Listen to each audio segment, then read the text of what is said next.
Welcome to the Best Self Podcast. Today we have got rockstar Brendan Kane on with us today. If you don't know Brendan, you've likely been sleeping for a while. He's a rock star with social media. He's also a rock star with a lot of rock stars.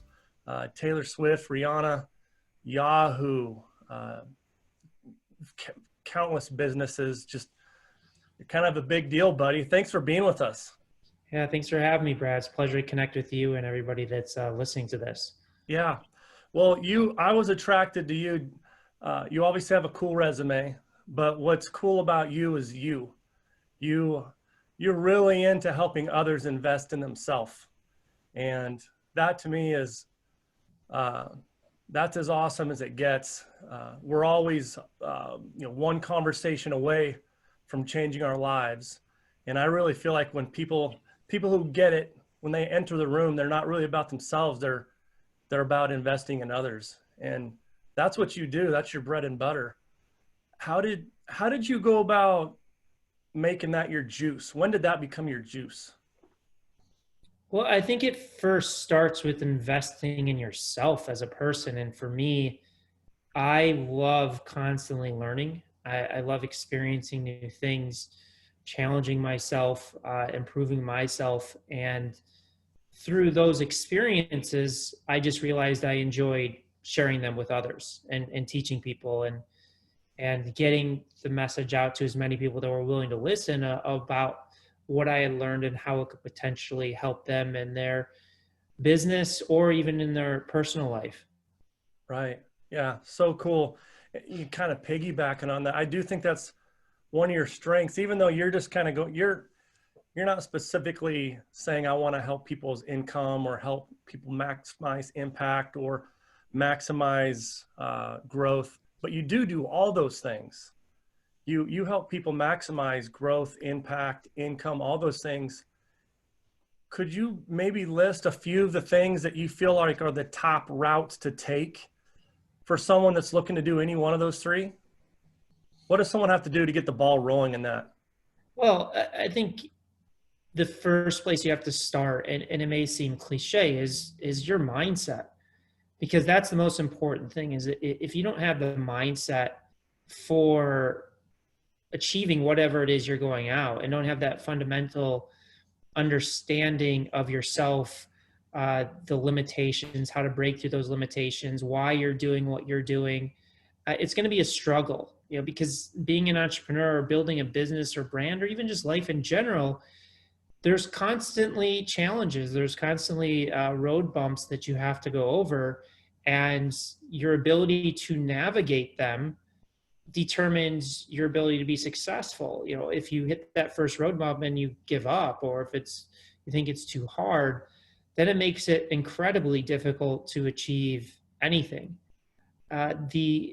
The second one, and this is really where my success has come from over the past 15 years, and why I spent the past 2 years putting this information in my new book, Hook Point, is how do you really differentiate yourself in the world based upon the value that you can provide other people?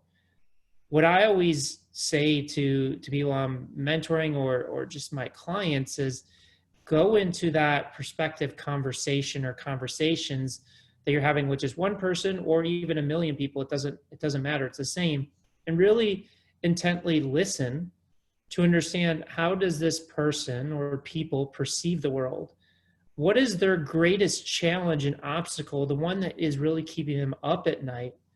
And then how can you articulate the solution to that problem through your genius, through your product, through your service in a unique way that really captures their attention? And if you can do that, you will ultimately find success no matter what industry you're in or what you're trying to achieve. Oh, that is gold, buddy. Man, there's so many good nuggets there. I mean, being a great listener, being abnormally awesome. Is there a way to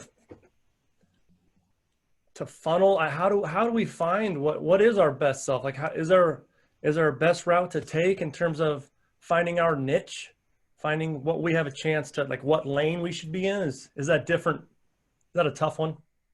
No, I think that, and sometimes it takes time. For me, I think it took probably 12 years to really figure out what I was good at, what I was good at, what I wasn't good at, what I enjoyed, what I didn't enjoy.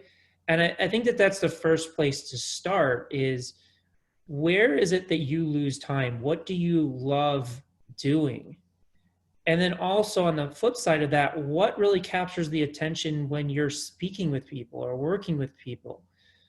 And it could be different. Like it could be, maybe it's your sense of humor, maybe it's you're awesome at math, or maybe you're a great speaker, or you are just an amazing problem solver, it, or a videographer, an editor, or whatever that is. And start there. And then it becomes, okay, how do you contextualize what you do in a unique way that can grab that attention? So when we talk about this concept of a hook point, it's really there to design. It's really there designed to capture your attention, to win the first part of the conversation. Because the world that we live in today, there's over 60 billion messages sent out on digital platforms each day, between emails, text notifications, social media. So what that means is you're no longer just fighting against your direct competition. You're fighting against every piece of content. Like it or not, you're fighting against Netflix, Kim Kardashian, The Rock, all these juggernauts. Yeah. And you have to figure out how to just get somebody to stop Right. in those first 3 seconds to pay attention to the next part of the conversation.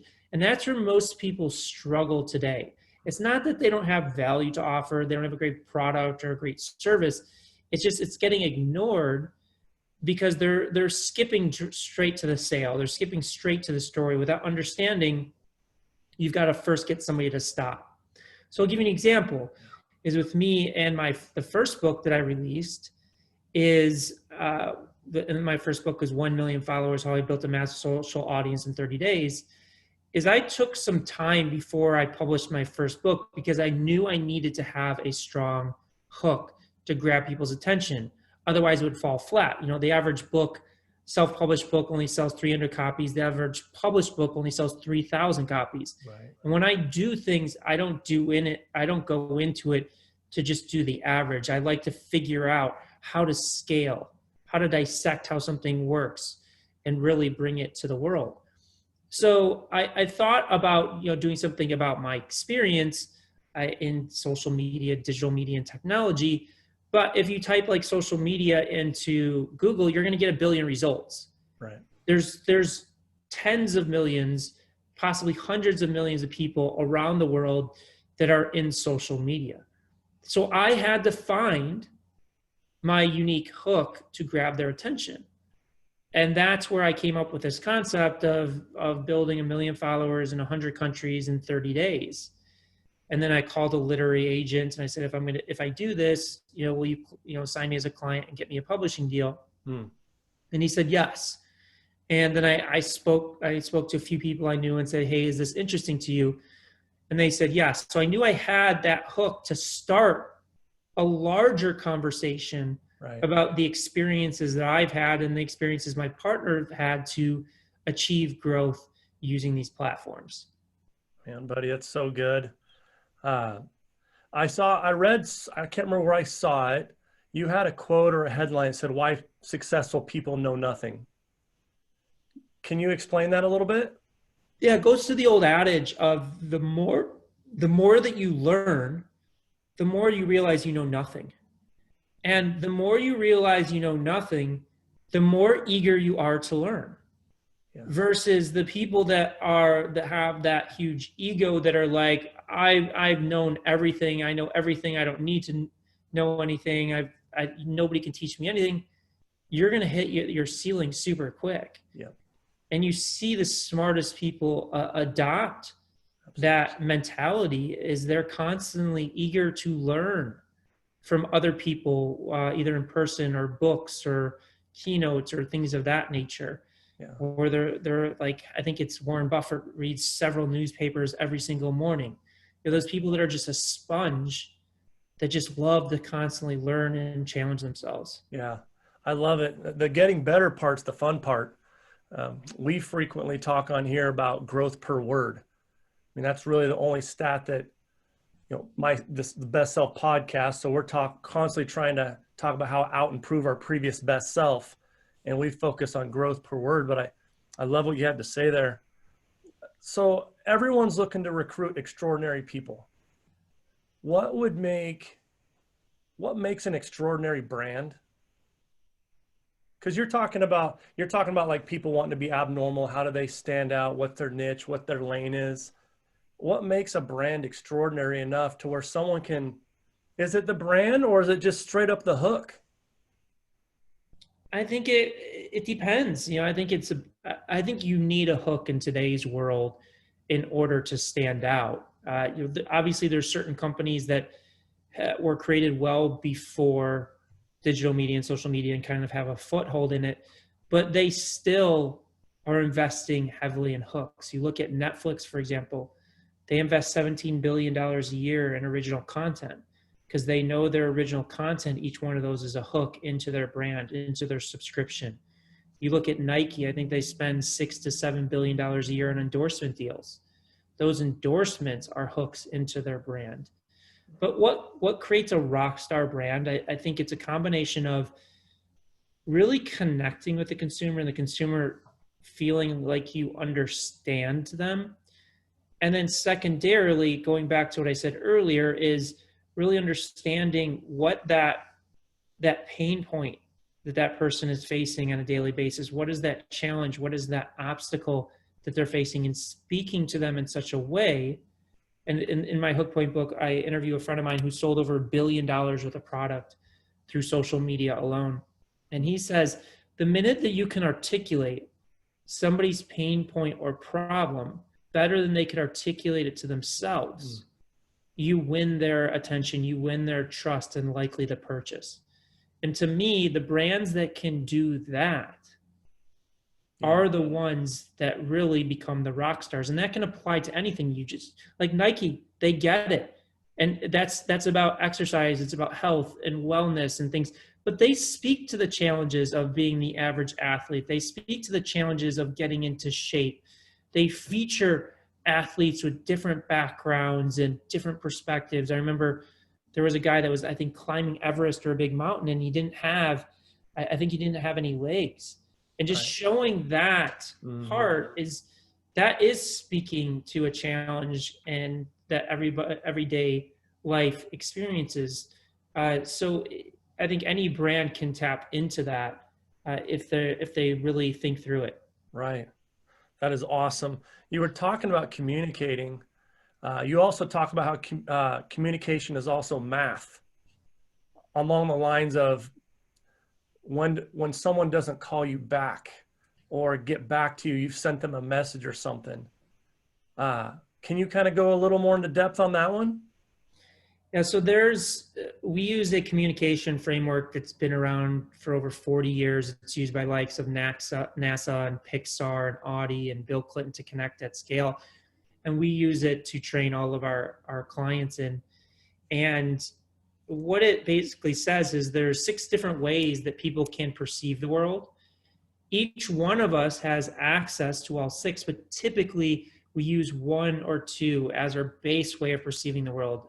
And that dictates how we communicate and how we like to be communicated to.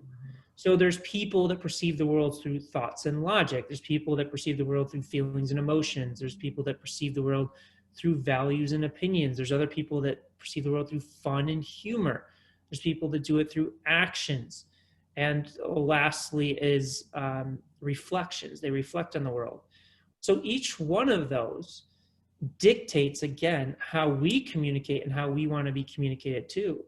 So I perceive through the world through thoughts and logic, and that's about 25% of the North American population. So if I'm just sitting here just speaking from data and facts and logical perspective, I'm alienating 75% of that North American population. Right. So when we talk about communication as math, we want to round it out. We say focus on the big 3, fun, fact, and feelings, because that represents about 75% of the North American population. Right. So when we're speaking, whether it's an ad, organic piece of content, giving a keynote, we really try and just contextualize our message with some facts, some fun and humor, and then some feelings and emotions, so that we can reach and connect with the widest audience possible, so that they can hear exactly what we're trying to express and convey to them. Right. Feels like you're trying to make people feel you. Well, the feelings is is about 30% of the North American population. It's the largest subset. Yeah. But it's not just all feelings. Like, again, if all we spoke is feelings, then we're alienating 70%. So we want to round it out with some of those facts for the logical people, some of the fun and the humor for the people that perceive the world that way as well. Yeah, for sure. Well, man, so good for the listeners out there. This is fantastic information. I mean, you're getting like a live master course here through Kane Nation. I was trying to think of some nicknames for you before we hopped on. I only got two, but I thought they're pretty solid. Like no Kane, no gain. Pretty solid. Caneology. I'll let you choose. I'll let you choose. I don't know that it's right for the individual to create the nickname for themselves. Canerific. I mean, we've got an endless supply over here. You have a better list. I believe you called it a better list. Better checklist. I saw, and it had something to do with like,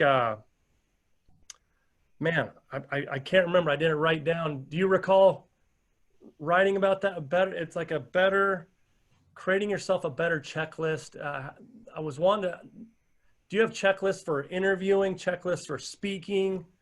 Do you have specific checklists for those kind of things? I don't have checklists, but I will say when I'm ever doing interviewing or speaking, I never start with questions. I always start with the hook point. I look at the output, the end output. What is the reaction I want to get? How do I get somebody to share this? How do I get somebody to stop?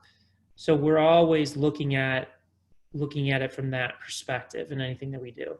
God, that's awesome. Let's talk about hook point. So I think it is really interesting that someone would write a book, and I get it. You write a book basically revolving around 3 seconds. Why such a large, I think we've kind of covered this, but why such a large emphasis not on the meat and potatoes of the conversation, but just the 3 seconds?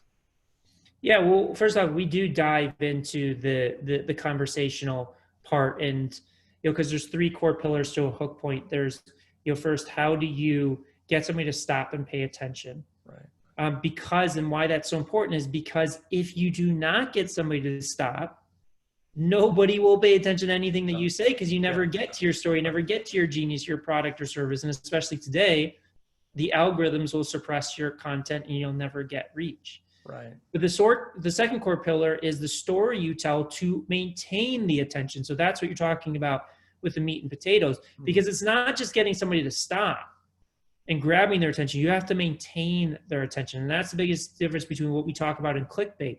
Clickbait is, hey, you just grab somebody's attention, you mislead them, and then you lose them right away. So that core pillar, second pillar, is that story to maintain attention. And the third is, do people believe in what you say? Do people trust what you have to say? And all 3 of these have to play together. Because if you don't grab that attention, you never get to the story. If you grab the attention and your story sucks, you lose that attention. Right. If you grab that attention and your story is good, but people don't believe it, then it falls flat. So those 3 core pillars fall together. But the reason I dedicated 2 years to put this information into the book is because this is fundamentally, I think, the biggest asset that any brand or business or entrepreneur can have is mastering the art of gaining attention, because this problem's not going away. Right. It's only going to become more difficult. And really, everything that I've done and the success that I've had for myself and for my clients is really predicated on this concept of developing strong hook points to stand out in crowded markets. And I would say, 99% of brands and individuals, whether it's a startup or a billion-dollar corporation, struggle with this. I see it day in and day out. Yeah, fantastic. just have a couple more questions and we're kicking you to the curb, Kane Nation. Gone. Uh, so there's people out there that think that they're self-aware and they're not. I mean, I read a stat once that 80 to 85% of people think that they're self-aware, but they're 80% of those people aren't. What are some questions someone should ask themselves? Just maybe one or two questions. They should ask them kind of their own checklist on, am I getting it? Does that make sense? Like you're spitting out content, no one's listening. No, you're not getting, whether you're on LinkedIn or Instagram or Facebook or whatever, no one's biting at all. Are there some basic questions that we could ask ourselves? I mean, maybe we're just unaware that our hook stinks or we can't sustain. We got clickbait, as you call it. Are there any questions we should ask ourselves, like one or two that can help us start our own little checklist? Yeah, I think first and foremost is, are you having all the success that you want? Is your social media working? Are you reaching the level of people that you want? Or are you selling enough deals? Are you generating enough revenue? Or are you getting meetings? Are you getting on a podcast or stages or whatever your goal is? Is it happening to the level that you want? And then if not, start breaking it down. What is the problem? Is the problem that I just can't even get somebody to stop and pay attention to what I have to say?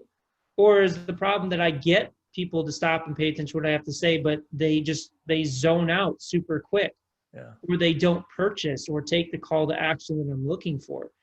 So, and like, listen, we're self-aware in the way that we started the conversation is we know nothing. And we treat every day that way. So even us, we've done this for 15 years.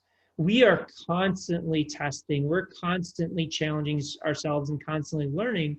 And that's ultimately what makes us the best in the world at what we do, is because we do that. We never get complacent. We're never like, oh, well, we figured all the answers. We're constantly evolving ourselves. Yeah. and learning how to get better at each discipline. Really cool. When you're looking to put someone into your circle, when you're looking to, invite someone onto your team or just anywhere inside the Kane circle, what's the number one thing that you look for? What's the most important thing for you? You're asking internally, what is that? What is that before you invite them in? Well, I think it goes to what the theme of this whole conversation is, are they open-minded enough to constantly be learning? And do they actually practice that in their daily life, personally and professionally? Yeah. Because that shows the true nature of a good team member, or somebody that or is a good friend or a good partner, whatever that may be. Yeah. Amen. So, buddy, you got 30 to 45 seconds to talk to our audience about how they can out-improve their previous best self. So how can they out-improve their previous best self? Well, to me, it's what is it that excites you? What is interesting to you? Where do you see growth potential for yourself? Like I can just give you the analogy, because I just went on a pretty intense personal development journey a week ago. And through that, I just learned for myself, and this is just for me, I'm not saying it's for everybody, but anything that makes me uncomfortable, anything that makes me afraid, I need to go into it. I need to experience it. I need to explore that.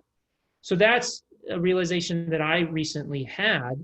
And that's my next step of improving who I want to be, both personally and professionally, is adopting that and practicing that. Even though it's extremely hard to do, that is what I've, chosen for my next journey. So hopefully that's an analogy for kind of how I look at those things. That is awesome. So good, buddy. Getting comfortable with being uncomfortable. Love it. Well, your book is on the market and killing it. And how could people best get in touch with you before we jet? Yeah, first, if they want to get the book, I recommend going to book.hookpoint.com because you get a free masterclass along with the book. If they want to get in touch with me, they can direct message me on Instagram at Brendan Kane, or they can email me at bkane@brendanjkane.com, or they can learn more about me at my website, brendanjkane.com. Awesome, man. Uh, Thank you so much for coming on, buddy. I know you're a busy dude, and I know that, man, the listeners got a ton out of this. I got a ton out of this. I hope it was gratifying for you as well, and you make it a great day. Yeah, thank you. It was a pleasure connecting with you and all the people listening and watching this. Awesome. Thanks, Brendan. Thank you.